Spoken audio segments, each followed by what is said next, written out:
know that most of what you've seen, read, or heard about Billy the Kid is untrue? My name is Gail Cooper. I'm a medical doctor and forensic psychiatrist.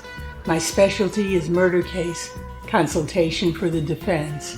For 20 years, I've used my expertise to uncover the real Billy the Kid. Researching over 40,000 pages of archival documents and books, I've written the revisionist history.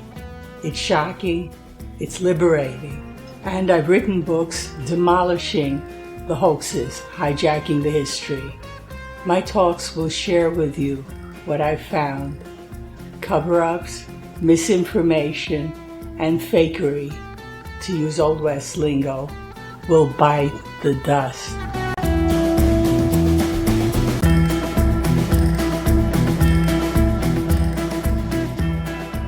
March 20th, 1879 was a tense day for 19-year-old Billy Bonney, who 7 days earlier had presented a pardon bargain to New Mexico Territory's new governor, Lew Wallace.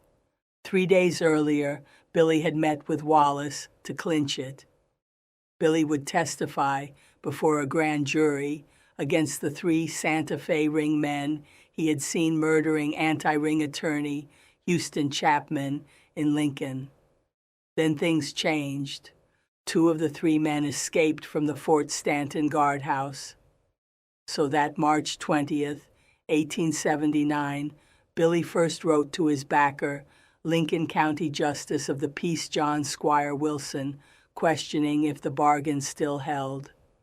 Reassured, Billy then wrote to Wallace to arrange his sham arrest to avoid ring assassination by pretending to be a defendant himself. Billy's pal, Tom O'Folliard, would be arrested with him. To be noted is that in both letters that day, Billy gave his location as San Patricio. But San Patricio is about 24 miles from Lincoln, making impossible the back-and-forth riding of Billy's messenger. It's likely that Billy was in Lincoln or close by. Wallace himself was in Lincoln, where he was trying to placate citizens outraged by Chapman's murder.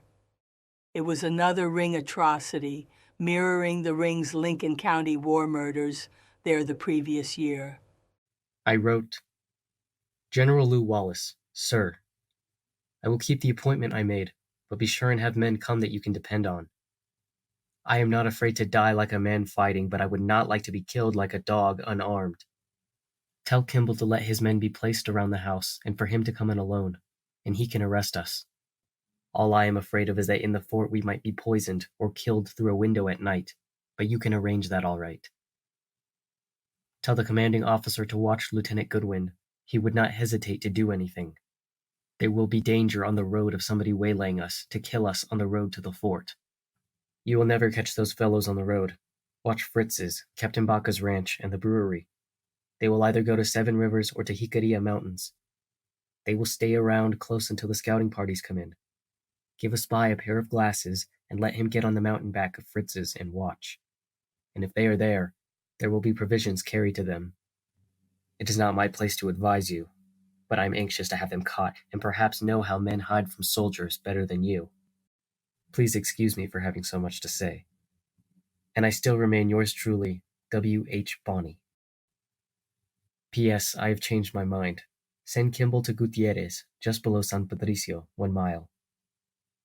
Because Sanger and Ballard are, or were, great friends of Camel's, Ballard told me yesterday to leave, for you were doing everything to catch me. It was a bind to get me to leave.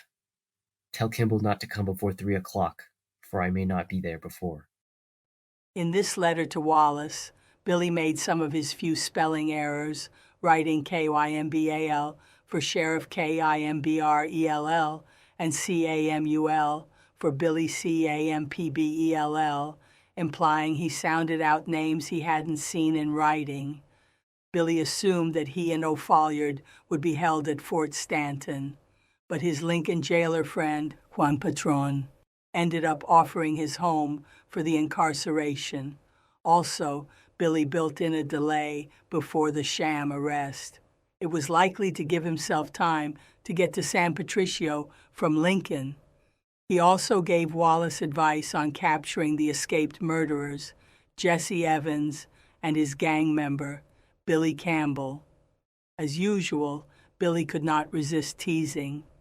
He knew Wallace would use soldiers, like he had unsuccessfully tried to capture him, so Billy joked that he was a qualified advisor since he knew how men hide from soldiers better than Wallace did. He also kidded Wallace about their so-called secret plans, since escaped murderer Billy Campbell's friends, Sanger and Ballard, already knew them. Billy's excitement at believing he had found an ally in his anti-ring cause, or even a father figure, is revealed by his embarrassed apology for having so much to say. It's painful to realize that selfish Wallace ultimately betrayed the pardon bargain to protect himself from ring revenge, and even at this stage likely felt no obligation to comply.